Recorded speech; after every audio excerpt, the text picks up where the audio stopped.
how did you manage to hold on to this stuff? Well, to be honest with you, you guys seen The Godfathers of Hardcore? You seen that trunk? It's actually in the book. You'll see like Amy sitting on that trunk that I've had since 1980, whatever that was, 82 that shot. But the thing is, Drew's right. I mean, I kept moving a lot, so I had stuff at my mom's, at Kabula's, at Vinnie's.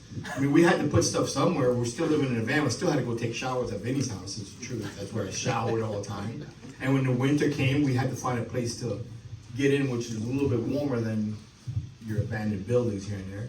So I had outlets where I kept things, and a couple of things disappeared and came back in my life, believe it or not. Funny story, like I had that trunk was supposedly in someone's attic, and they had a flood, and I lost that trunk.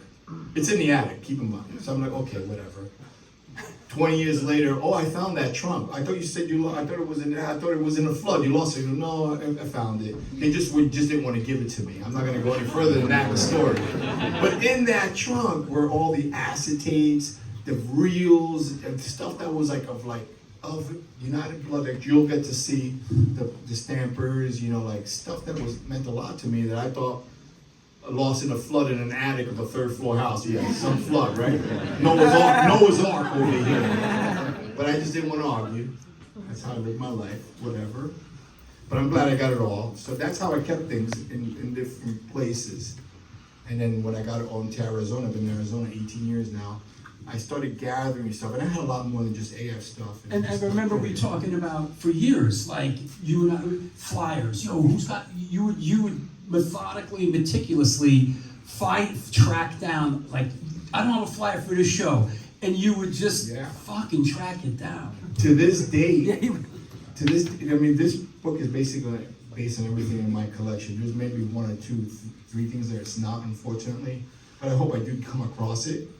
But to this date, I'm still looking for holes that I'm missing. I think I've been kind of like nesting. I want to leave all this stuff for my kid. Even when I wrote my autobiography, I didn't do it for me or for.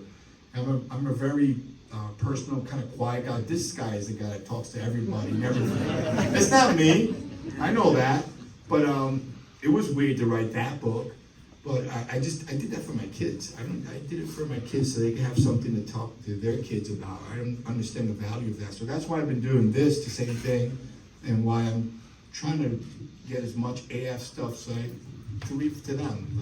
I don't know why. I mean, they may throw it in the garbage. What do I know? But it's out now, so we all got it. So we're saved. That's all that matters. And all you guys save your stuff, because we got to document what we started.